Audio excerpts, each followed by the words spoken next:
Hello and welcome back to the Johnny Lee Memorial League podcast. Here again for week number 4 of the season. I'm John Height, and I'll be joined alongside the commish, Cody, Paul, and Bracton again for this week's edition. Very busy week in terms of some stuff that happened in the matchups. Got a few deals to talk about as well. But yeah, let's just get right to it. So first of all, we'll start with Cody. How are you doing this week? I'm good, man.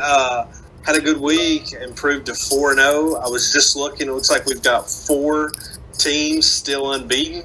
A surprise team there. Tita's Nashville Sounds remain unbeaten. I guess we'll get to that later in the podcast, but it was a good week. Definitely was a good week. We'll head to Paul on that. How are you doing, my friend? Well, I'm doing fantastic. I cannot say the same for my opponent this week. I kind of pulled off the upset this week and feeling pretty good about it. Last but not least, to Bracton. But before we introduce Bracton, first off, huge congratulations on your internship. There's a reason why you now see the Bismarck Larks, because Bracton will be a part of them this summer. So Bracton, outside of the matchup and everything, how are you doing? I appreciate that, John. Thank you. Yeah, I didn't have a great week in the league with getting the loss to Paul, but good week professionally, and I'm excited to join the Bismarck Larks here for the upcoming summer. So things are going pretty well. Should be a fun time. But all right, let's get right into the matchups. So again, week number 4. Pretty scary. We're already 4 weeks into the season. I felt like it just started. Let's start with Paul and Bracton. So Paul, the Norfolk Tides, defeated Bracton 619 to 561. So before me and Cody give our 2 cents, Bracton, we'll start with you. Just take us through the week and what you saw from your matchup, Paul. Well, okay, I'll start it off by saying this. First of all, congratulations, Paul. Hard-earned win. I mean, not really hard-earned. My team kind of shit the bed this week, not going to lie, but I was definitely outmanaged in this one. I feel like Paul put on a managerial clinic against me this week. I'm ripping myself here because I deserve it. I left a 43-point Josiah Gray start on my bench because I did not think he was going to be able to perform against the Mets, who are frauds, and there are no way they're going to win the World Series this year. That's just not going to happen. So, shout out to Josiah Gray, though. However, 77 points this week. If that continues, that would be great. Also got stinkers from, let me just read this list of people that were ridiculous this week. Hold on, sorry. I gotta pull that up. 1 sec, sorry, my computer's not working right now. Hold on. Okay, so Taiwan Walker, 7 points. That's really great. JP Sears, -5. JP Sears on the block, by the way, everybody. Marco Gonzalez had a negative start. Kodai Senga was not usual Kodai Senga. And yeah, so I think, Paul, you definitely outmanaged me this week. You got a team on the rise for sure, as we've been talking about the last couple weeks. And starting off the gauntlet 0-1 right now is not the way I really wanted to get this going. I could see myself maybe not winning another game for the next 7 weeks, but I'm gonna try, obviously. So we'll see. That's my thoughts on this week, though. Paul, your turn to respond. Yeah, so I had some good bad performances this week. Jack Sawinski threw 50 up. Isaac Paredes threw up 63. Over 100 points between 2 bats. Pretty good. And then I had some good pitching performances, which is a change from the last, entire month, basically, for me. Jose Barrios kind of came into form. Justin Steele's a good pitcher. I'm glad I got him for Cody. But overall, I'm pleased with this week. I'm looking forward to next week. Definitely. Cody, you're up next. Yeah, pretty interesting matchup here. The bats was very close. It looks like Paul outscored Bracton by 11 points offensively. The matchup was won pitching-wise. I think Bracton, he's addressed his pitching. I think he knows. He's got a bunch of young guys there that's gonna struggle. If he starts Josiah Gray early on in the week, this is a 10-point or less matchup. But, it was a good matchup. Both teams played well. I think it's pretty crazy. Fantrax projected Paul to score 622 points, and he scored 619. So that's pretty wild. But no, good matchup. I think both teams really have a shot for the playoffs. I think, every week we talk about kind of the 6th and 7th seed right now in the league. I think these two teams right here have just as good a shot as anybody does for those spots. Definitely are. And the only things I'll say about this matchup real quick, on Bracton's side, in terms of the Josiah Gray thing, I understand. It was understandable why you benched Josiah Gray. It was against the Mets. And last year they tattooed him. I remember he played against the Mets, specifically at Citi Field. So I don't really blame you there for benching him. I think it was the right decision at the time. But again, you only got one start out of a couple of pitchers, I think. Logan Webb, I think, had one start, but he had a good start. So maybe some of these guys going forward will obviously have maybe 2 in a week, so that'll help you out going forward. And again, the phone lines are always open, so I wouldn't be surprised if you added a couple more pitchers here and there as the gauntlet moves on. And for Paul's team, one player that I've been watching every single week whenever I look at your matchup has been Grayson Rodriguez. And I saw he had a pretty good week, if I'm not mistaken. I know Justin Steele was probably one of your best pitchers this week. But definitely exciting.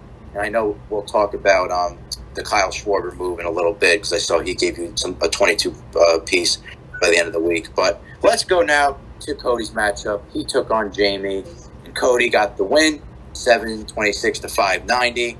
I think we all picked Cody, even though this was probably outside of Paul and Bracton, the matchup to watch this week. So, Cody, I'll let you start first since you're the one.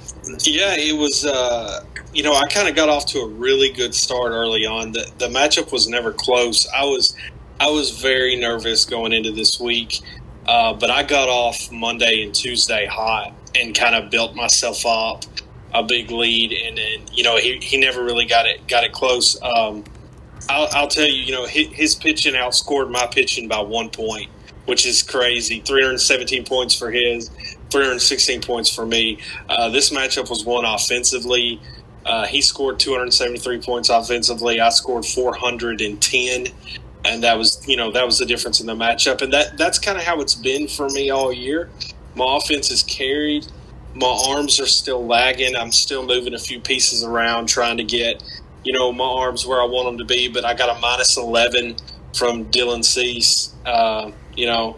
Minus 14 in a spot start from Caleb Killian. Shane McClanahan only got me 20 points. I'm going to have better weeks there. Hopefully some guys get going. Jamie falls to 1-3. He's lost to Meehan and John Haidt. A tough early part of the schedule. I still think this team rebounds. I will say this is probably, and I would have to look, I don't know this for sure, 590 points. That's probably the worst week the Tarpons have had this season. So, you do have to kind of start questioning, is this team a contender or is it a pretender? Definitely could be a discussion going forward, but Bracton, we'll go to you next. Yeah, I'm gonna echo Cody. This matchup wasn't particularly close from the start. I can see it's Cody got just like you said, offensively, bats have been pretty good. Jamie's insistence on keeping Gunnar Henderson when he was only putting up 19 points makes me wonder if he might have some interest in a potential Alex Bregman swap. So I'm going to throw my hat in the ring there. But we'll see. I think that Jamie will rebound as he gets to playing some easier competition. But going up against big dogs and getting pretty beat bad down, especially this week, could maybe lead to a potential rebuild if he can just maybe decide to do that, I guess. Could be a move for sure. And Paul, you're up next. So I'll echo again what was said. I think Jamie has the bat or the arms. He lost Jacob deGrom this week, which is tough. But I really think that he needs to take a long look at his bats. 273 points from his bats is not going to cut it in this league if you want to be at the top of the league.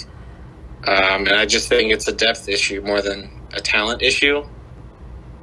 So some moves probably should be made out of Jamie, just to create some depth, if anything else. But it's a good win for Cody. He remains at the top. You always got to beat the best if you're going to get anywhere around here. So congratulations, Cody. Yeah, I'll start with Jamie real quick. I know he noticed he got Will Smith back this week, which will be big for him going forward in terms of his bat production. I know he made a trade, which I'm not going to talk about yet because I think he's got a pitcher in exchange for a hitter. But yeah, losing DeGrom is going to hurt. I mean, everyone knows the risk of having him when he's healthy. He's arguably probably the best pitcher in baseball, but the injuries just add up so much, and he was having a pretty good outing against the Yankees too, and unfortunately left early. But yeah, big credit to Cody. The team showed up. Again, I'm not going to talk too deeply into it, but I think the trade for Sean Murphy just made his roster even more scary, which I didn't even think it could be. But overall, again, a lot of points from the bats. I think we had Strider, an absolute masterclass, man. He almost had a perfect game or no-hitter, or whatever it was against whatever team it was this week. I know he had like 60 points or so that was big. Clayton Kershaw as well. I mean, he's been a top 5 pitcher this year. He's a guy that's definitely going to do some damage throughout the rest of the year. And just, I don't think Julio Urias is going to have 0 points, and Dylan Cease is not going to be in the negatives, I don't think, anytime soon. So, good win by Cody. And I'll now switch gears to my matchup. It'll be the last one for whoever's on the podcast tonight. I took on, obviously, Scoop's former team with Scott, now in charge, the Richmond Flying Squirrels. I took the win 743 to 428. I feel a little bit bad because this is his first full week in the league, and two teams in different directions like we've talked about. In terms of his team, when I was watching this, I like the youth with having Casas and Alvarez, but unfortunately at this stage in their career, they're not playing a whole lot. Alvarez and Casas were off a couple of days, and when they were playing, they weren't really great. I know Casas has been really bad to start the year.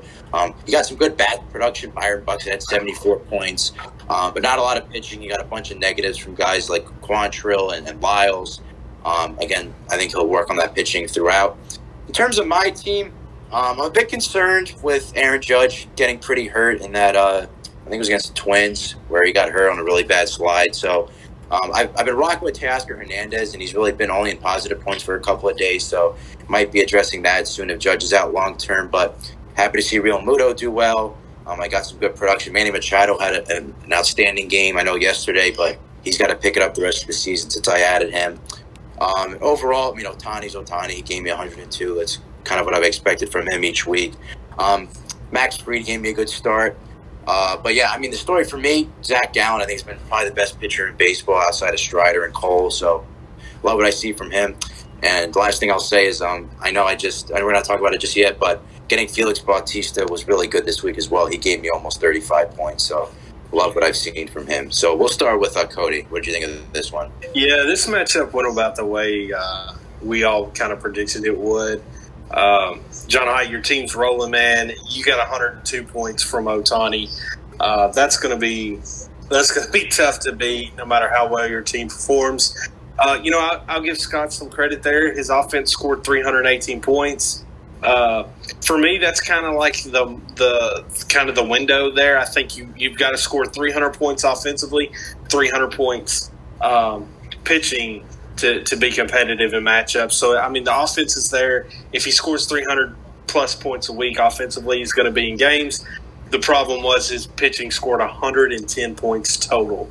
You're not going to beat anybody doing that.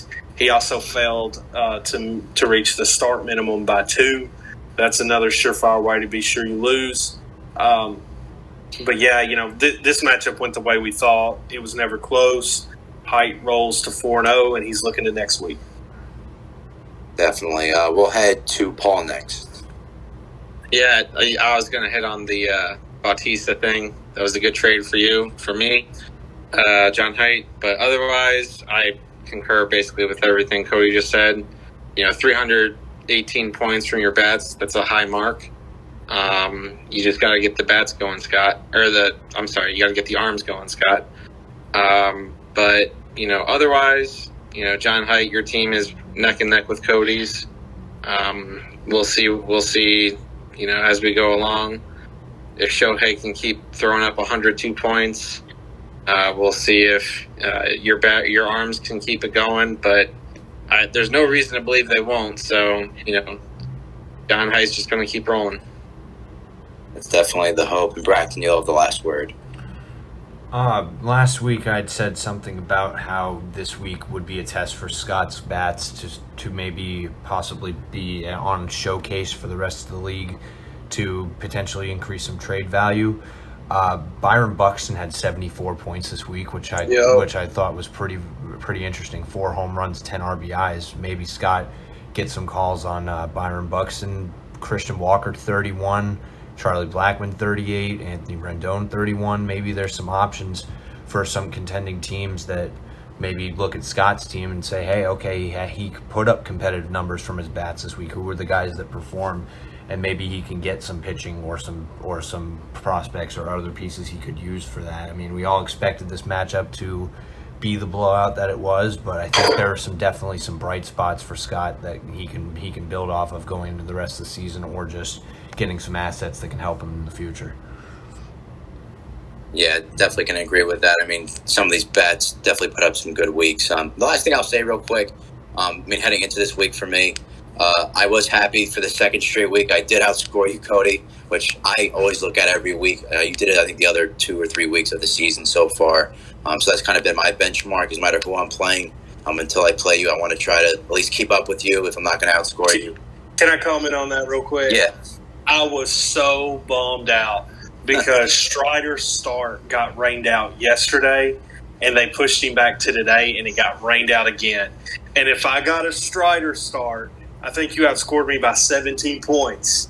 I think I would have that 12th start. If I would have got it, I think I would have been right there with you. But, yeah, he got rained out. I didn't try to kind of add a free agent, to get to the 12th start. I just let it ride. But yeah, I do the same thing. We're always trying to outscore each other. Me and Hen tied this week. You were ahead of us. Bry, led the league in scoring. It's always, fun to look around the league and kind of see where you line up each week. Yeah, well, and I'll let you respond to that. I also didn't hit 12 starts just with the amount of injuries I had. No, you didn't, yeah. And, I was comfortably ahead, so I just let it rock. And, this week I think I'm getting Justin Verlander back, so I think the 3 pitchers I'm missing, the 3 other aces, so I'm getting at least one of them back. So I don't think I will be missing the 12 start minimum anymore. But I think if Strider pitched, you would have outscored me, I think, pretty easily in terms of that. But, all right, let's head to the next one. Let's head to the leading scorer of the week. I think he did me by like 11 points. It was Bry versus Smelly. Bry got the win 754 to 543. Braxton, you can get the first word on this one. I've been hyping up Bry's team since week 1, thinking that voicing my opinion that he is one of the best teams in the league for sure, and he backed it up this week. However, he could have even scored even higher. Some of the stream starts that we were talking about kind of backfired on him. Jalen Beeks had negative 18 points. That he could have even scored even higher than he did. However, some crazy stats that probably won't happen again. Jorge Mateo at 66 points this week. I'm looking at it. That's insane. And he got 52 from Cal Raleigh, the catcher. That's just wild. But Bry continues to roll, and I'm happy to see that his team is looking really good with all these stud pitching. How about the Joe Ryan trade from over the summer? I'm looking at this staff, and I've single-handedly traded Bry like 5 of these guys, like Nestor Cortez, Nick Lodolo, Pablo Lopez, Joe Ryan. It's just really funny to look at. But Bry's rolling.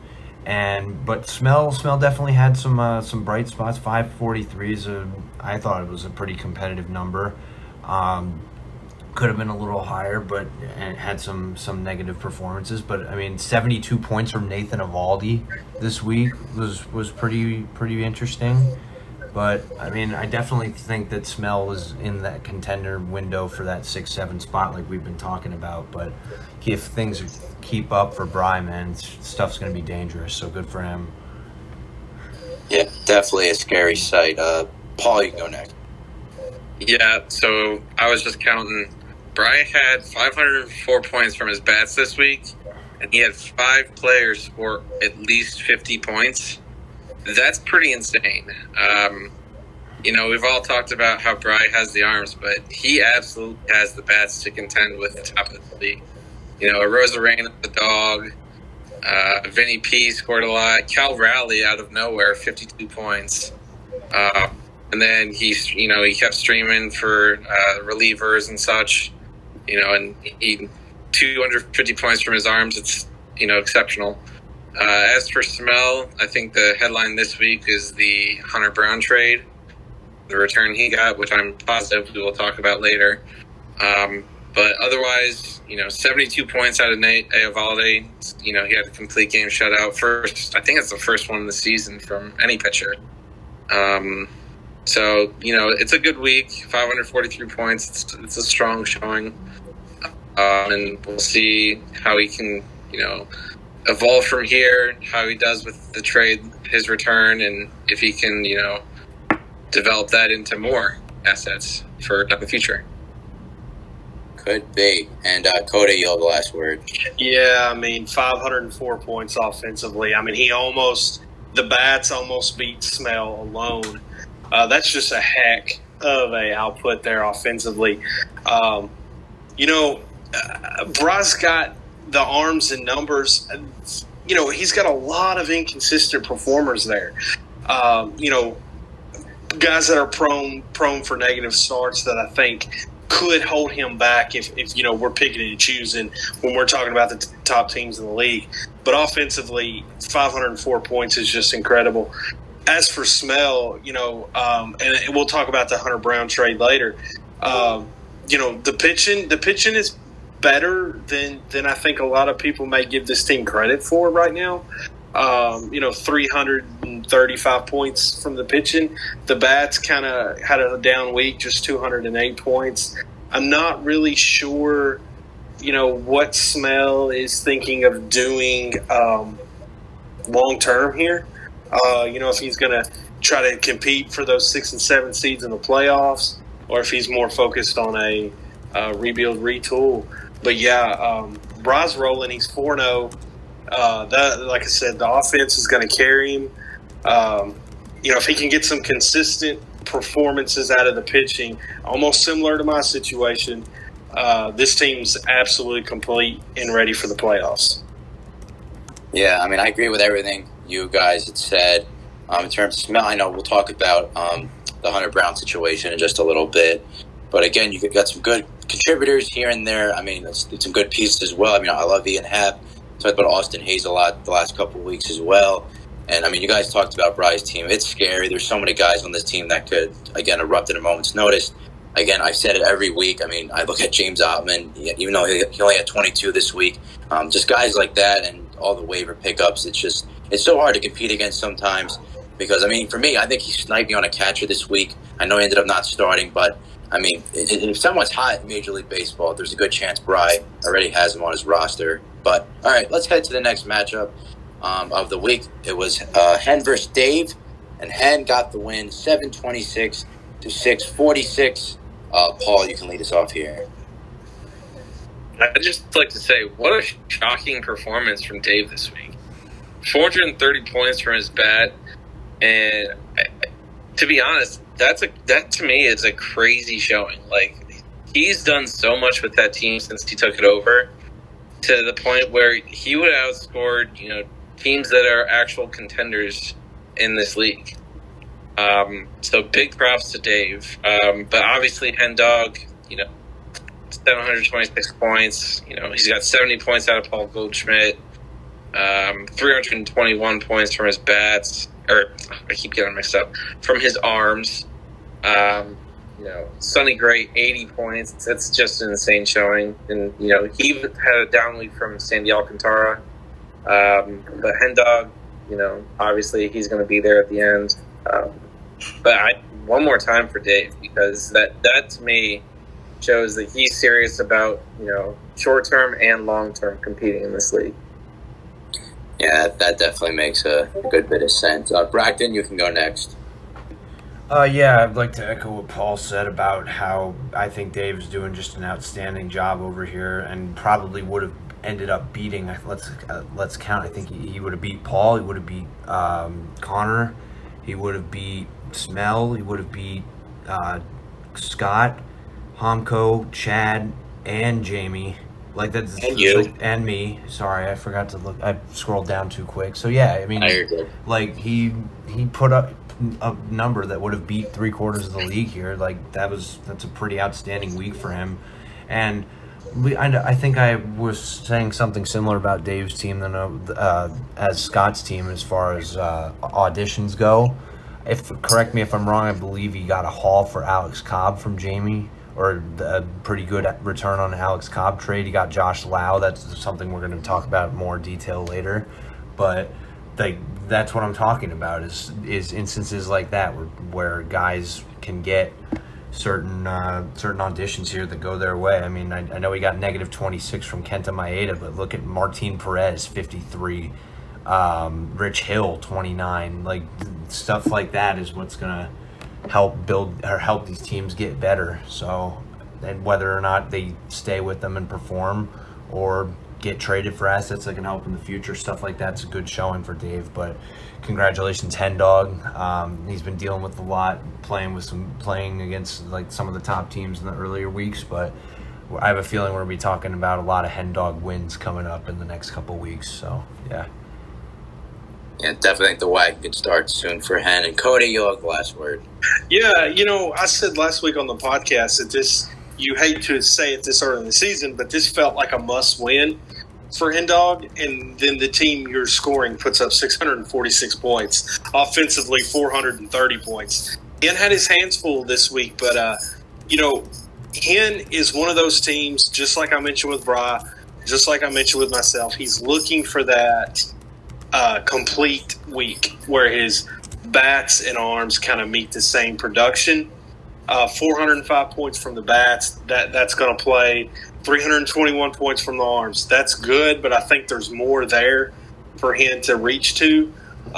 His team's good. It's up there. The record's not with the top of the league right now due to the schedule, but he's going to get an easier schedule coming up here. He's going to roll off some wins. 80 points from Sonny Gray is ridiculous. As for Dave, yeah, I mean, it's got to be mentioned what he's doing with that team. I know when he came in, his plan was I'm gonna kind of tear this thing down and rebuild. And then I think he seen something last week, about a week and a half ago, and he kind of started these little sneaky buys that he's been doing. And Dave, if this team's going to score 650 to 700 points a week, that's competitive. You got to believe that Kenta Maeda is going to do better than a minus 26, and I see now, he's on the IL. But Big Dick Mountain, Rich Hill got 29 points. There's some players here for him where, you got to believe that as the season kind of matures, that this team's going to mature as well. And, I don't think anybody wants to see the Red Wings show up on the schedule. Yeah, I mean, I like everything you guys said, and just, again, shout out to Dave. I really like some of the moves he made. I mean, I know he got Brian Reynolds this week as well at one point, and just, keeping this competitive. I know, like, early on in the week, there were a couple of competitive matchups, and I mean, the beginning of the week, it sometimes dictated. I know when Jamie was playing against you, Cody, I think he was in the negatives for at least the first day, maybe even a little bit of the second, just with some of these players getting negatives. But shout out to Hen. A lot of guys stepped up. Paul Goldschmidt had a monster week. He had 70. Interesting with Jordan Walker. I mean, I'm glad he didn't panic trade Walker because for some reason, I don't know why the Cardinals sent him down. I know the defense is bad, but he's batting pretty well. But, I mean, he got some good contributions from his stars. I know Corbin Carroll got hurt a couple days ago. Hopefully he's okay. But, yeah, the pitching is going to get better. Sonny Gray, I mean, I think I had him like 3 times this summer. So kind of kicking myself that he's like SP 6 or 7 right now. But Hen is only going to get better and only get his record better. And I'm also a big fan of his relievers. I remember playing against him, like David Bednar just seemed like he got to save every single game like he was playing because the Pirates have been so good. The guys like that are what win you games and maybe even championships. But let's head to another matchup. We have 2 more left to talk about before we hit the deals. Tita versus Connor. And, I mean, this was probably, at least for me, the most fun matchup to watch this week, just of how well Connor played. Tita narrowly defeated him 667 to 639. Cody, you go first. This was my upset of the week last week. I was wrong, but I mean, Connor gave him everything he wanted. he kind of led the entire week. I'm pretty sure I'm right about this. He led the entire week until like today at like 2 or 3 o'clock. Tita finally caught him and ended up winning. One thing I hate to say here is the starts. Tita used all 12. Connor's sitting at 9 in a 28-point game. Connor finds a way to get 3 more starts somehow. This result may have been different. But, Brandon Drury stepped up with a 75-point week. Jose Miranda's a guy I've been in love with for a while, 51-point week. He's had a tough season so far, but that looks good. Taylor Walls is a guy that's come up for the Rays, and just like everything the Rays touch seems to work. He's had a strong season so far. 428 points offensively for Connor. I don't know that he can keep up that kind of production, but again, it goes back to what we said about Dave. If he finds a way to stay in this mid-600s range, you're not going to want to play him. And then for Tita, I got to give the man credit. He's 4-0. I feel like Tita's team's been slept on a lot. When we talk about the top dogs, we mention myself and John Height, Hen, and Bra. No one mentions Tita, but he's 4-0 right now. He's always going to make moves. He's always going to be changing this team up. He somehow got 59 points from Brent Rooker, who I think Bracton dropped. Yeah. Am I right, Bracton? Did you drop? Oh, it's tough. But anyways, Tita's rolling. I don't expect him to make moves that's going to put this team. I know he had mentioned kind of, he was going to try to retool after he thought he was going to lose this week. I don't think Tita's got it in him to retool. I think Tita's trying to get them dubs. And he pulled this one out this week. He's 4-0. Yeah, Tita's in it to win it. I know he put the block up, but he's going to keep rattling off wins the way he's been handling this team. Let's go to Bracton next. Yeah, echoing off of what Cody just said, Tita's been a top dog since he's been here, 4-0, off to a big time start. However, Connor, I said, was in the same boat as the other guys that we didn't know whether they were going to be winning or not this week. But I think a 75-point performance from Brandon Drury could fetch some value later on if it hasn't already, because I don't remember if he traded Brandon Drury or not. But Ezekiel Duran at 41, Taylor Walls, like Cody mentioned, had a good week. Jerks and Profar at 36. We got some guys that were performing, and I see Nathan Eovaldi here. I don't remember whether you traded Nathan Eovaldi or traded for Nathan Eovaldi, but that's a pretty solid showing too. But I think, again, Tita just continues to keep it up and make big-time deals that can shape his team again. I don't know who he's got next week, but we'll talk about that in a little bit and see if the Nashville Sounds can go to 5-0 here. That'd be interesting. Hey, let me interject. I just caught this. This is bizarre. I don't know that I've ever seen this before, but if you guys look, and I'm not even going to try to say his. Paul may have to correct me. Am I doing it, Paul? Was you going to say it? Yeah. No, let Paul go. I'm backing out. Let Paul go. I'm backing out. Let Paul go. Go ahead, Paul.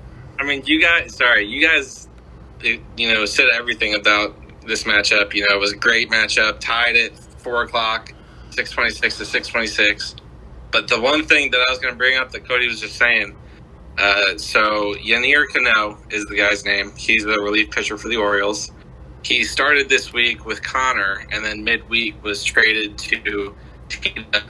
He scored 36 points for Connor before he got traded, and then 17 points for Tita after getting traded.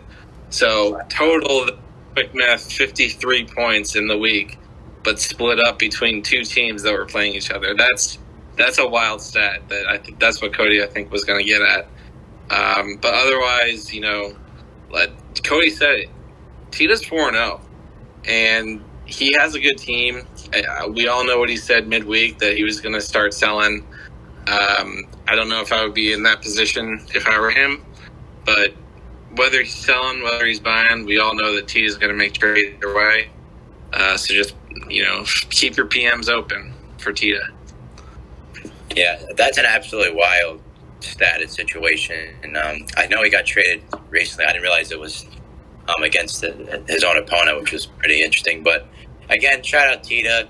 I mean, just the amount of deals that he's able to make and having the team be competitive and be solid every single week. You talk about an even trade. I remember we had our Paul Sewald for Jose Alvarado trade. Both guys have been popping off on our respective teams. So that's a rare, just even for even trade that at least I've had with Tita lately, because I feel like I'm losing a bunch whenever I trade with Tita lately. But yeah, Chad O'Connor again, great showing. I mean, throughout the whole week he was leading. I thought he was going to knock off Tita by the end of it, but credit to Tita for coming back. Made for some exciting fireworks today. I know there were some rainouts here and there. I don't know if it really affected anything or anyone in this matchup. But the last matchup we're going to talk about for week number 4 was Chad versus Hamko. Very close matchup. Not the highest scoring one, but very close. Chad won this one 487 to 425. Paul, you can go first in discussing this one. Yeah, so low scoring matchup. Two teams, kind of sort of in that rebuild, retool area, but also two teams that easily could flip it around and start competing. For Hamko, I'll shout out AJ Puck. He has snatched that closer role for the Marlins. A guy that's a previous top 10 prospect, top 10 pitching prospect. That's kind of, found his footing in a relief role. It's a good addition for Hamko. And then on the other side, Mackenzie Gore had 42 points this week for Chad. That's a very good showing. A guy that definitely has an arrow pointed up. Jared Kalenic, again, 37 points, just continuing to be a monster. But all in all, two teams that are, kind of scuffling towards the bottom, but definitely could find their way going up. Definitely could. Braxton, we'll go to you next. Yeah, echoing what Paul just said. I mean, I said the same thing about these guys that I said about some of the other people about kind of audition weeks for the rest of the league. AJ Puck, 36 points. That's like he was saying. That's kind of wild to me. Look at Vince Velasquez with Chad though, 35. Cody was saying it last week, just about how guys like Vince Velasquez. Especially him. I know he's one of Cody's guys, but 35 is interesting from him. Mackenzie Gore, I love Mackenzie Gore, and the Nationals rotation starting to kind of take form here. 42 points from Gore, and then the couple Josiah Gray starts this week. Maybe there's something interesting about these Washington guys that we're not looking at. But Jared Kalenic continues to roll, and Chad picks up, I believe that's his first win of the year. So good for him, but let's see what Hamko decides to respond with here next week, rather in terms of that retool rebuild element that Paul was discussing as well. Mm-hmm. And Cody, you'll go last here. Yeah, so I'm going to give you all some numbers here. 37 points, 30 points, 49 points, 35 points. That is Vince Velasquez's last 4 starts. I have no idea what's going on in Pittsburgh. None of it makes any sense. But listen, 4 dominant starts in a row out of VV. I have always believed in this guy. He has always had filthy stuff, but with terrible command. It really looks like he's got his command in order. Kind of bizarre to see that at age 30, but hey, crazier things have happened. There's a lot of pedigree there. I think that's an arm that Chad, if he decides to sell, could really get a lot for. I know he could from me. How the way pitching goes around this league. But yeah, all in all about these two teams, listen, I don't think that either of these two teams have a shot at the playoffs this year, but I love the base that both these teams have. These are two teams with incredibly bright futures. There's a lot of young talent riddled up and down these rosters, and on the farm side of things, prospect wise, it's going to be some 400-point showings for them right now. But, really, really bright futures out of both of these teams. And, it's just all about patience. at this point. You got to wait on these young guys. Even if they get called up, you still have to wait on them because there's a lot of inconsistent, performances early on when you've got young guys. And I think that's a lot of what these teams are, kind of going through right now with the inconsistencies. But, yeah, the future's bright. It's going to be fun to kind of see what happens with these two squads. Yeah, I mean, I have to agree with everything you guys just said. Even Cody talked about the prospects. I mean, some of these guys have. I picture next year these two teams. I mean, I think Hamko has Yuri Perez. Chad has Kyle Harrison. So those two guys could be squaring off maybe later this year or obviously next year. Both of those guys hopefully should be up by then. And this could make this matchup a lot different once some of these prospects get called up. But I think Bracton mentioned it. I mean, I love Mackenzie Gore. I think he's really starting to put it together and really, knock off the young pitcher jitters. And I know it's going to take some time, like Cody said, but definitely some pieces to work with for both sides. Should make for an exciting, rest of the season, depending on what other moves they make throughout the rest of this one. But all right, let's head to the deals. I think we have to start on April 24th was the first, because I think the podcast we did last week was on the 23rd. So let's start with the deals. So we'll go around. I know we all made, I think, a couple at least. So let's head to Bracton first. I know quieter compared to previous weeks, but what thoughts on your deals, and then I guess anything else that you want to talk about? I don't think I made a deal this week. No, I didn't. But I do have some comments on some of the other ones, especially the Adolis Garcia for where did that go? The whole Adolis Garcia saga this week was kind of insane, in my opinion. That's the rarity to loss for Adolis Garcia for Marcelo Meyer. I don't understand that one. Marcelo Meyer I view as a no doubt surefire top 10 prospect, and moving a top 10 prospect like that for a 30-year-old, I don't care how good he is at the moment right now. I don't think I could be able to do that, but I mean, we'll see. I think I don't know whether Adolis Garcia got traded after that. I don't think he did, but He did not. Okay, no, he didn't. But I like the get for Chad for his long-term shortstop of the future, like we were just saying about how he could be a contender for a playoff spot next year. I could see Meyer being up pretty early next year if he continues to develop the way he has been. John Haidt, the Felix Bautista trade was good. I think both sides did well there, but it helped you early on. Paul getting Kyle Schwarber is an interesting one. Parting with an Oriole and Connor Norby might have been a little hard for him, but I like the return on both sides there. Where was my favorite trade of the week? Oh, Dave gets Josh Lau, Jamie gets Alex Cobb. That's a perfect example of what I was talking about with these audition type players. Alex Cobb had a big week. I don't know whether his complete game shutout was this week, but he had 60 points. And Josh Lau is somebody that I've been looking at from Jamie for a while, and he just continues to ball like everything Tampa Bay has, but he's young and he's a good outfielder, and young outfielders around here don't grow on trees. And for trading a 30-plus-year-old pitcher that could come back down to earth here for someone that could be a part of Dave's core for the long term, I really liked that one. There's one more I wanted to mention. Oh, Dave gets Andrew Vaughn, Smell gets Daniel Espino, Chase DeLauder, and Brady House. Even though I like all three of those prospects, I like Andrew Vaughn more. And I could just see Dave just keep getting these core players. I think in 1 week, Dave added Brian Reynolds, Andrew Vaughn, and Josh Lau. So I feel like that really is something that's really interesting to watch, as maybe Dave is adapting more to the retool of a team that I thought was in desperate need of a rebuild. But he's proving that he can go about it that route. So I just wanted to give him a quick shout out and let him know I think he's doing a really good job ever since he's got here. I was a huge advocate of bringing him here, and I think he has delivered tremendously since he's been here, and I can't wait to see what he does going forward. Yeah, Dave definitely has been putting in the work. Paul, you can go next with your deals and other thoughts. So we'll start with our deal, John. I think the Felix Bautista and I got Nate Pearson, Jordan Diaz, and Mitch Bratt with that 30-inning stipulation on Nate Pearson.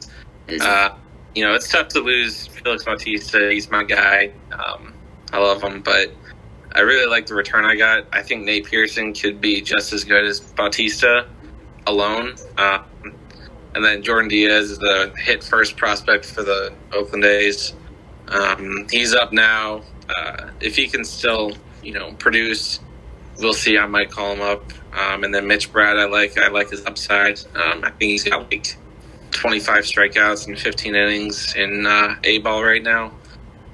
So I like the return I got there. The next deal for me was Schwarber for Connor Norby, David, and pick. Braxton said, Norby's another Oriole, but he's actually a guy that I don't think will ever debut for the Orioles. I think he'll get traded before that for pitching. So it wasn't that hard to get rid of. I do like Brendan Davis a lot. I think, I'm higher on him than some in this league. But to me, Kyle Schwarber's a guy, he's only 30. I know that's a taboo word for Braxton, but he is only 30 and he just mashes home runs. He's a guy that, maybe I'll flip, maybe I'll hold on to for a little bit. But I like my value there. Then me and Cody did a trade, Ke'Bryan Hayes and Gabriel Hughes, and Cody got Ryan Mountcastle and Prelander Baroa. That's 3 Orioles in a row traded for me. I said I wanted to lose some Orioles because I had, I think, like 12 or something at one point. But I feel like I have my third baseman of the future in Ke'Bryan Hayes. I like him a lot. And I'm higher on Gabriel Hughes than most, even though he plays in Colorado. I think that was a pretty even trade, though, because I know Cody loves Prelander Baroa a lot. And Mountcastle is a dog, so... now down to, I got Rowdy Tellez for Spencer Steer and Axel Sanchez. I like Spencer Steer a lot. That was a tough one to move, but, Rowdy Tellez, I think he's a 40 home run guy. And his strikeouts have been down this year, and his average has been up, so I'm hoping that'll continue. I like him in the middle of Milwaukee's lineup, though. I think I got, one more trade I had with Connor. This was, for me, my thoughts, the worst trade I made this week. I gave Chris Bryant, and I got Bailey Falter, TJ Friedel, and Carson Wisenhunt. I'm hoping Bailey Falter can stay in the rotation for Philly.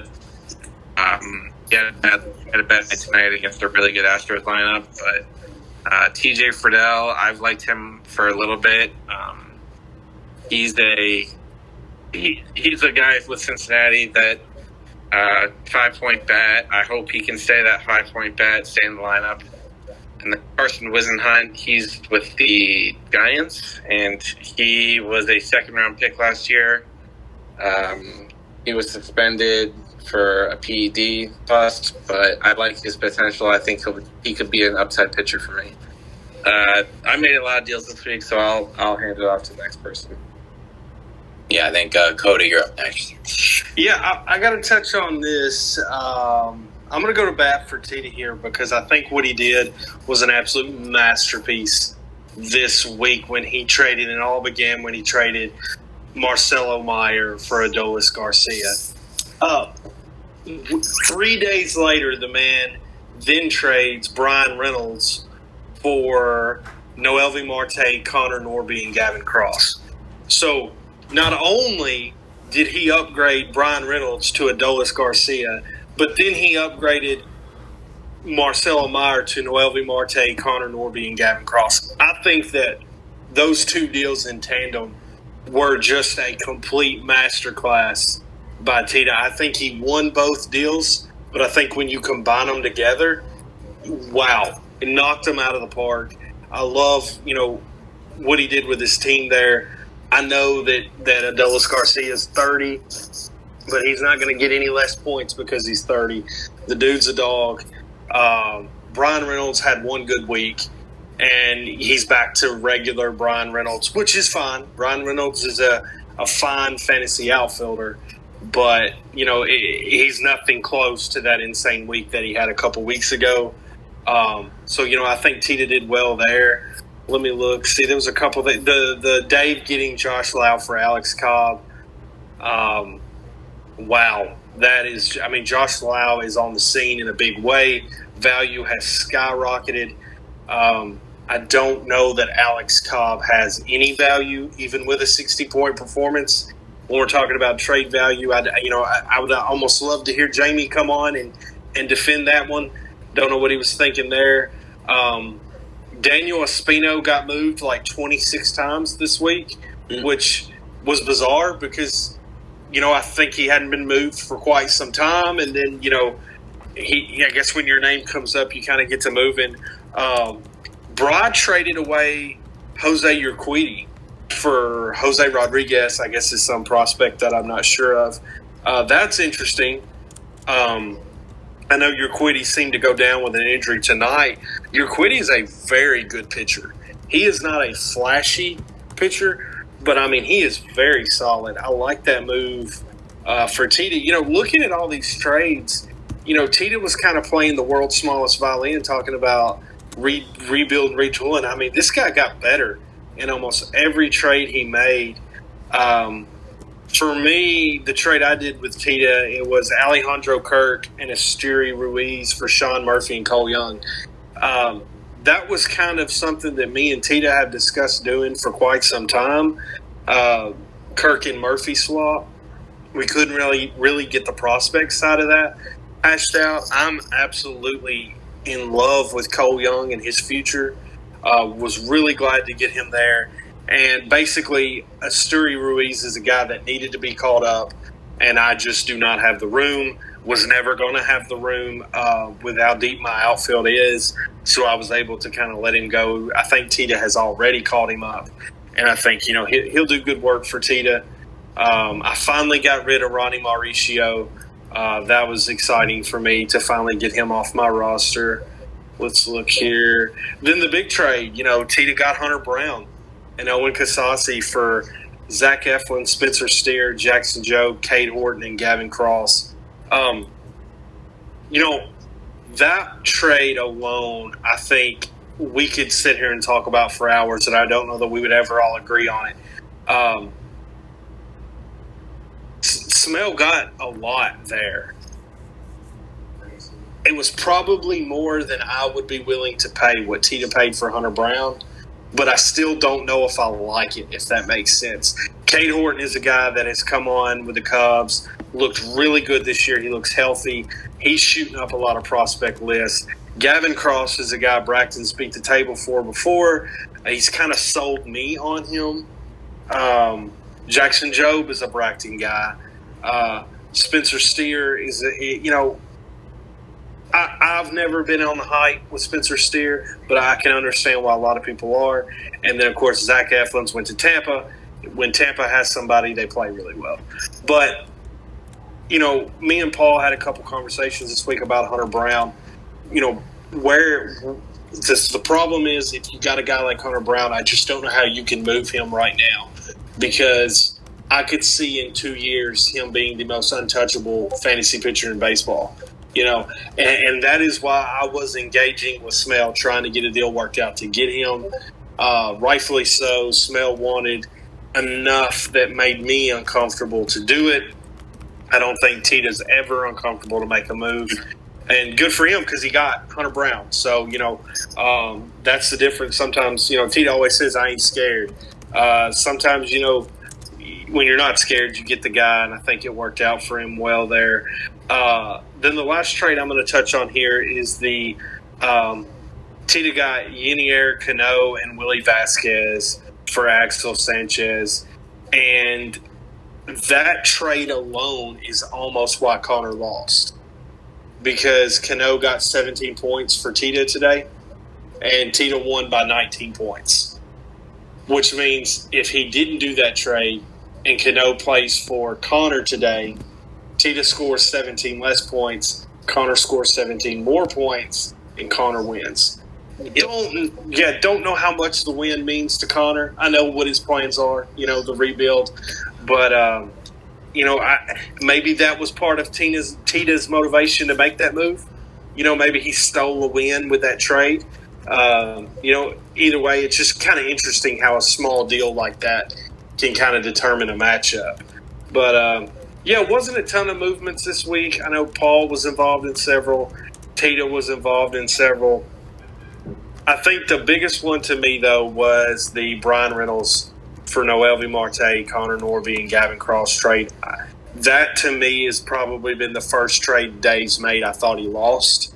And I am typically not a guy that's on the prospect side of trades, just like the Adolis Garcia for Marcelo Meyer trade. I view that as a massive T to win. I can understand why some people don't, but I view it as a massive T to win. This trade is similar to that, but man, I mean, I think Marte and Norby are both up this year, and Gavin Cross is a guy that a lot of people like. I know Bracton does, but yeah, I think that was a big Dave loss. Maybe he really believes in Brian Reynolds when I'm just not that high on him personally. But yeah, I'll pass it on. John Height. Yeah, I mean, Cody, I agree with a lot of the things you were saying there. We're going to talk about the previews just a second. I just want to talk about my one trade I made this week with Paul. Credit to Paul. I definitely think you got a couple more assets out of me that I was originally going to be willing to do for a closer. I know Felix Bautista has been easily one of the best closers in baseball, and he's pretty young. I think he's like 27.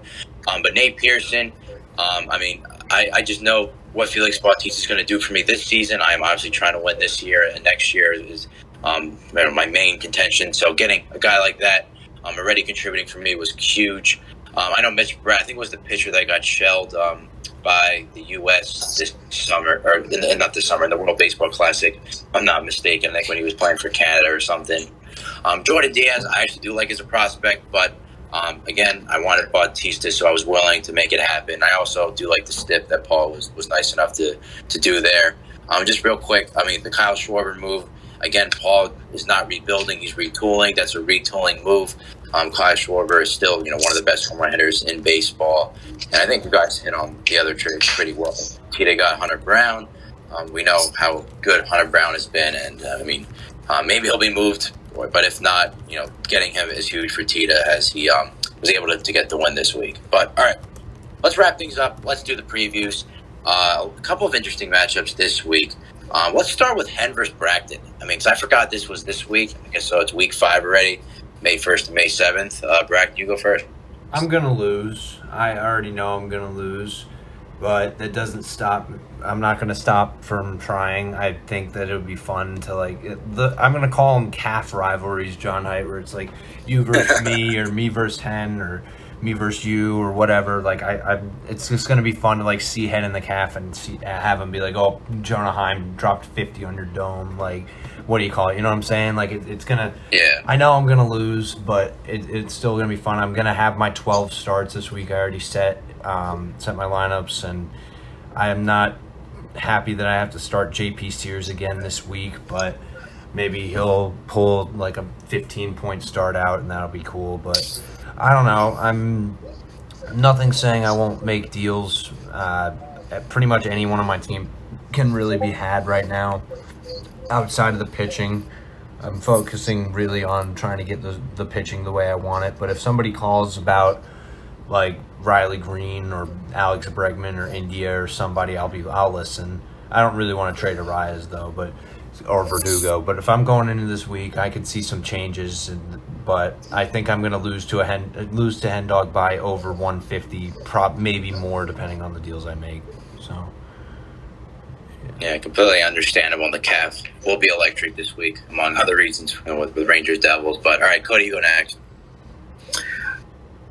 I'm kind of this matchup is so hard to kind of predict this early because of a couple reasons.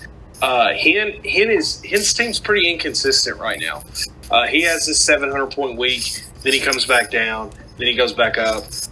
You don't really know from week to week what kind of performance you're going to get there, and then you don't know what Bracton's going to do. If I'm Bracton, I'm moving those prospects because he's right there. I think the team is right there.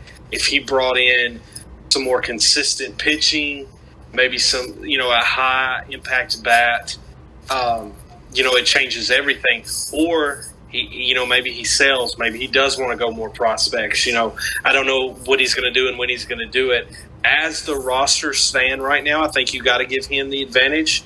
But I could see this being a matchup that comes down to Sunday and being decided by less than 20, 30 points. Definitely will probably come down to the wire, just the way Bracken's team has been playing pretty well this season. And Paul, when will you?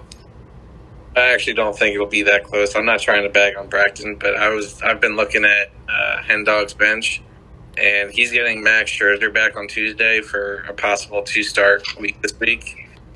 Plus, Freddie Peralta, I think, will have 2 starts this week. And I think Sandy also has 2 starts this week. So 6 starts from 3 guys is going to be tough for Bracton. I'm not saying he can't. He's got some good guys, too. I'm going to say this. Those bats are solid. I know Cody Baggs and Andrew McCutcheon, but he's still a producing player, and he's been pretty good. We'll see. I'm looking for Brett Batty to break out a little bit this week. I think he's going to. I'll still take Hendog pretty clearly, though. Yeah, I think it's going to be a fun week. I think Hen is going to win, but to Braggon's credit, I think it's going to be pretty close. There's some guys still on this team, assuming you don't trade him away throughout the week, that could pop off. Bregman's been a little bit up and down, but he could really break out. I think Beatty's going to have a better week. Josiah Gray's been popping off. As much as I hate the guy lately, I think he's going to do well. Alec Manoah, too. You've been talking about how high you've been on him. And then even a guy like Logan Webb, who, I love, and he's a guy that could give you 30, 40 in any given start. But next matchup, we'll talk about Paul versus Scott. So that's going to be this week as well. Paul, you can go first. So I'm going to start by saying I've looked ahead a little bit in my schedule. The next 4 opponents I play, I foresee I have at least a decent chance of beating. And if I somehow did go 4-0 in these next 4 matchups, that would put me at 6-2 for the season, which, again, it's looking ahead a little bit. But if I were to be 6-2, I don't foresee me not kind of turning around and start to buy again, which I know is insane. But if you're a 6-2 team, I don't know how you're not right in the thick of the playoff race. So I do believe I will get the win this week. I know I've kind of been down on my team, but I like my pitching. I think is starting to turn around a little bit. But we'll see. It's going to be tough because 2 of my best pitchers pitched yesterday and today with Steele and Grayson. So I'll only have 1 start out of both of them for this upcoming week. But I think talent-wise, I think I just outmatch the Flying Squirrels. So I'll take me by around 100 or so. Mm-hmm. Bracken, you go next. Yeah, I'm going to agree with what Paul's saying. I think that it'll be not very close. I think that Paul will probably win by 100 to 150, like he was saying. And another tryout week, maybe Charlie Blackmon and Byron Buxton continue to increase their value. Francisco Alvarez is up now. I know he got some small contribution from him last week. Some of the main guys to watch, I think, on Scott's team, Francisco Alvarez and Tristan Casas, maybe we'll see how his pitching does, but I could see the pitching definitely being the difference here. So I'm gonna take Paul. And Cody, when will you? Yeah, tied big. This is going to be a matchup where Paul can breathe a little bit, maybe navigate, a little bit of buying here and there as he kind of eyeballs these next 4 weeks. But yeah, this is not going to be close. Tide will roll. Yeah, roll damn Tide. Yeah, I think I have to agree as well. Again, I was approached with some of the guys on Scott's team. But again, I was high on Paul's team even when he said he was going to be quote-unquote rebuilding or retooling. So I think he's going to take this one pretty handily, at least for this week. But let's head to Cody. Cody, you're going to be playing up against Chad. I think we all know what our opinions are, but Cody, you can go first. Yeah, I won't dive in too much. I love Chad. Chad's a good dude. I intend to hurt him this week. No, seriously. I was looking at my schedule. Last week had me nervous playing Jamie, kind of, okay, am I going to get exposed? Everybody's been pumping my team up. I could lay an egg this week and take an L, and I didn't. So I'm excited about this week just to kind of breathe a little bit. I'm going to get Strider on a 2-start week. So when that happens, it's over before it begins. So I think it's going to be a pretty wide gap in the final score. Yeah, Braxton, you can go next. Yeah, I mean, I've said it every week that I think Cody's going to win. I'm not going to add much to it. It'll be maybe by 200 or 300, in my opinion. And Paul, when will you? Yeah, I mean, Hot Rod's by a million. The one thing I will say, with Urquidy getting hurt tonight, there's rumors that Forrest Whitley might get called up to make his debut and take his place, which would be interesting to see what would happen if he might get called up in here, to make a start. That's what I'm mainly looking for. But yeah, Cody's going to roll this week. Yeah, give me the Hot Rods in this one. You guys hit the nail on the head pretty well.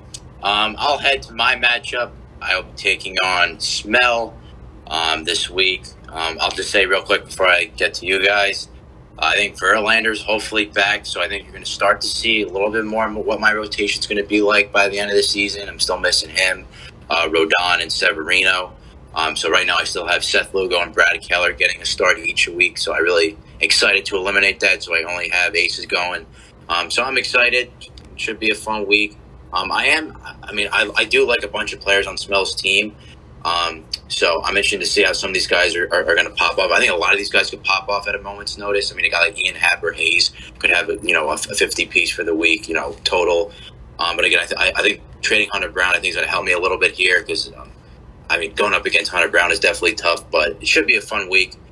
We'll start with Braxton here. Wait, I'm sorry. I was finishing the Luis Patino trade. Which one are we talking about?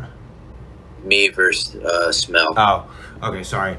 Yeah, you're gonna roll. I think probably by 100 plus. I really like what Smell's doing, though. I think that he will get some good production out of some of these guys that he's recently traded for. But at the end of the day, I don't see you losing a game anytime soon, John Hyde. Now that you've cleared out some of your earlier big-time games, I think you're going to roll for the foreseeable future. Mm-hmm. Paul, you can go next. Yeah, I also think John Hyde's going to roll here. My one tidbit out of Smell's team, Ji-Hwan Bae, who I had earlier this year, he's just been absolutely on fire this year.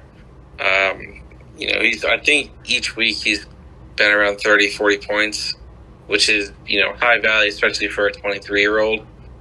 The one thing I'll say prediction-wise, so we're not all saying the same thing of John Hyde's just going to roll. I think Smell's bats are going to match point-wise John Hyde's bats. I think they're both going to be in the 3 to 350 range. But the difference will be in the arms, and that's where John Hyde's going to roll. And Cody, you got the last one. Yeah, not going to go too deep into this. The Yard Goats are a well-oiled machine, and the Chihuahuas are a small breed of dog. So it's not going to be super close. Yard Goats will roll.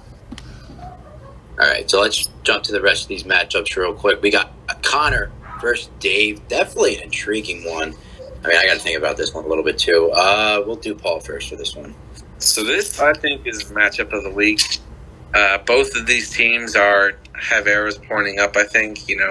Connor barely loses this week to Tita, and Dave barely loses as well this week, even though scoring in the mid-600s.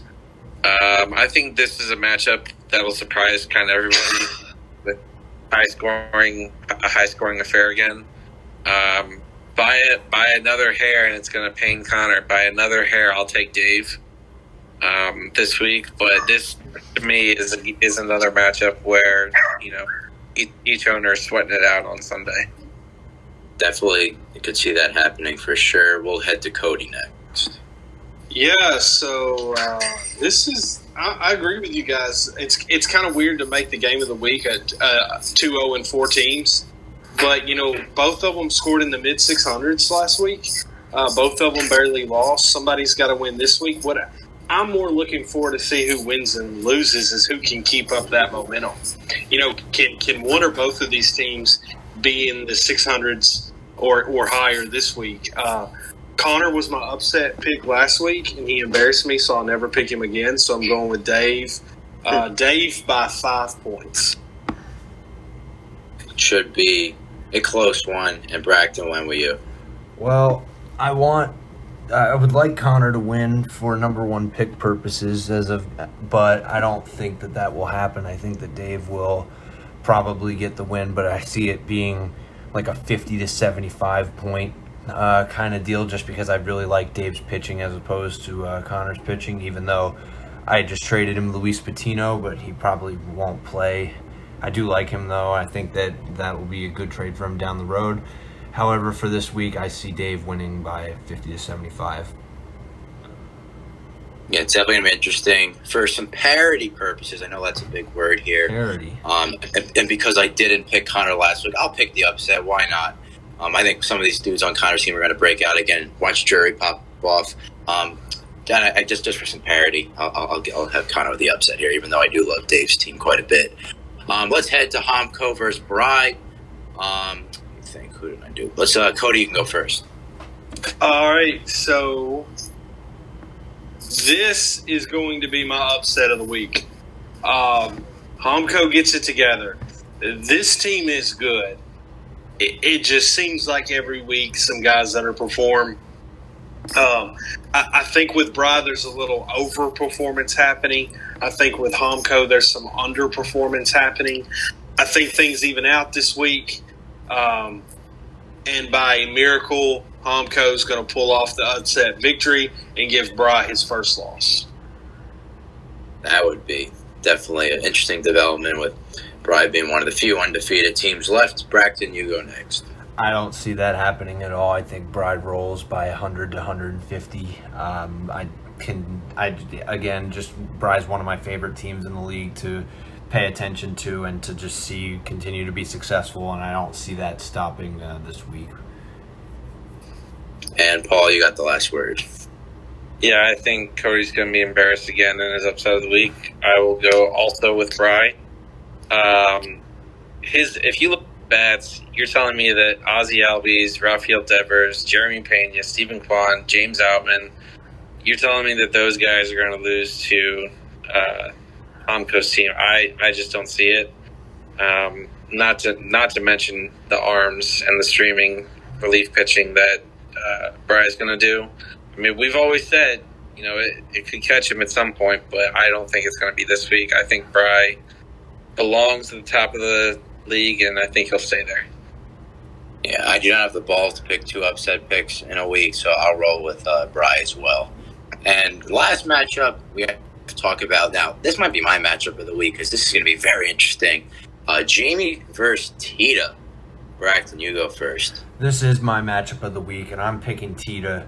I think that this is, again, a matchup that just is going to be really fun to watch and pay attention to.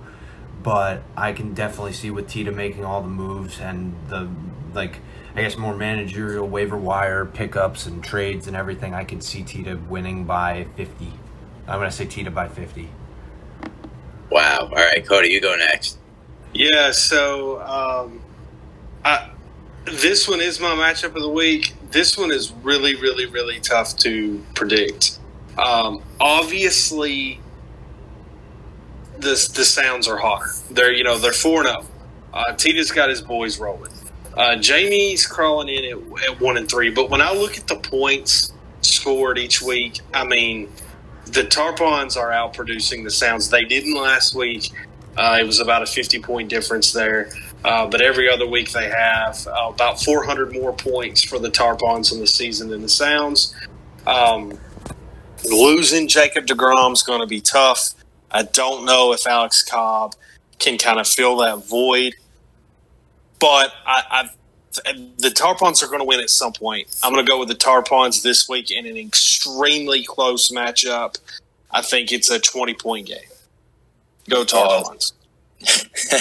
And Paul, you got the last word. Yeah, I also am going to pick Jamie over Tita. I also think it'll be close, but I got two words for why Tampa's going to win this week, and that is Bryce and Harper. Bryce Harper's coming Tuesday, and he'll make his debut for the season. I think he's going to come back and just absolutely tear it up. That's why it will be close. I won't say it's going to be a blowout or anything, but much like Cody was saying earlier, I think Cody was saying for Bry's team, I think there's some regression coming for Tita's team and Tita's bats. And I think it's happening this week. He's dealing with a little bit of injuries. Ty France, Yandy Diaz. We'll see. Obviously I could be wrong, and but I like Jamie to get it going this week. I think he's.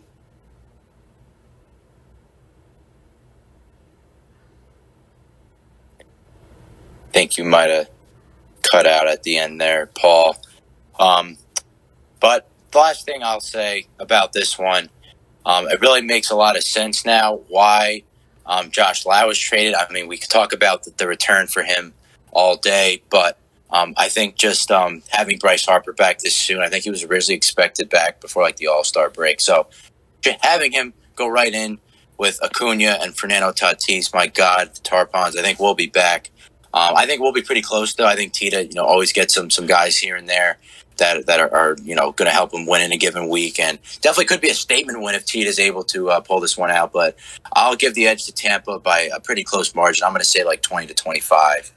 But I think that covers our Week 5 matchups for this week. But all right, let's just go around the virtual circle real quick. Any final thoughts, Braxton? I want you to go first because I know you made a trade while we were recording, so you can go first. Anything else you got? Yeah, I opened up a little roster spot by trading Luis Patino.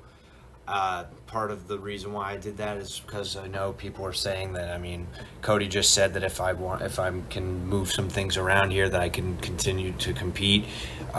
Getting Matt Strahm, I think Matt Strahm is going to stay in the rotation even when Ranger Suarez comes back. And I don't know. I have something about Philly. I really like what they're building with their rotation. So I'm getting another Philly guy, and I'm getting 2 other third-round picks. And I think when I traded for Patino, I traded 2 worse for Patino. So I'm getting those 2 minor league assets back. So I'm happy with that. That's kind of my closing thoughts. But I'm excited for another fun week. Paul, I don't know if you disconnected before, but you got the last words here for yourself. Yeah, no, can you hear me now? Yeah, you're all good. All right, sorry about that. Yeah, I think it's going to be another good week. I've been looking at my team. I'm just now seeing that Drew Peterson got sent down. So I'm going to be scrambling a little bit, I think, for starts. So I was confident going into this week, but I'm a little less confident now. Oh. We'll see what happens. I gotta look and see who I can add and maybe who I can trade for. But my PMs are always open, as everybody knows. So hop in if you see a deal. And Commish, you can go last. Yeah, so I'm actually going to harp on Bry and the Rocky Mountain vibes a little more here. So first of all, look, listen, he's 4-0, and at the end of the day, wins and losses are all that matters. But he is in 14th in the league in points scored against. In comparison, Jamie has had 1,000 points more scored against him. And I think that has a lot to do in the record differential. So, I mean, listen, at the end of the day, when points scored, Bry is 3rd in points scored. So, I mean, he's putting up the points to win these games. But I'm just saying that anytime you're, in 14th place in points scored against, there's some questions there to say, how good really is this team? And I think that this week maybe the luck changes the opposite way. I think Homco, gets some guys going. And I'll say, Paul mentioned some of Bry's bats. And, I really think that that's where Homco can hang with him is offensively. I think, Nate Lowe, Gleyber Torres, Willie Ademus, Brandon Nimmo, Hunter Renfroe, Matt Chapman. I think those bats can hang. Luis Roberts is out. He hasn't hit a ball in a month, so I don't know how bad that hurts him. It may help him, actually, that he's hurt. But I think that, Bryce had a lot of luck to to get to 4-0. And I think that maybe, I'm rooting for you, Homco, if you're listening. But no, I guess my final words for the week ahead is going to be, it's always going to be interesting to see the trades that are made. I think you're going to see some jockeying with Bracton's team. I would go all in. I'm not sure that that's what he would do. I think you're going to see some jockeying with Paul's team. I would go all in if I was Paul. I'm not sure if he's going to quite make that move yet. I think Tita's going to make 74 trades, which is going to be interesting to see. And then, it's going to be interesting to see, too, if, Smale really goes full-on rebuild and puts a lot of guys on the market. Because anytime those guys are traded, they're going to teams like John Heights and mine and Bry's and Paul's. And every time those trades are done, somebody moves up and somebody moves down. So, again, it's going to be interesting to see what happens. Should be a fun week, and I'll end with I think this week was a little bit down in terms of just the number of trades. So I think every time so far since we've all joined the league that there's been a down week, quote unquote, in trades and the number of it. The week after is usually crazy. So there's a lot of questions for a bunch of teams this week. So I think the PMs will be firing, and should be a fun week. But that'll wrap up this edition of the Base on Balls podcast. Big thank you to Cody, Bracton, and Paul. Again, I've been John Height, and we'll be back next week for all the latest news around the league. So take care and have a good day.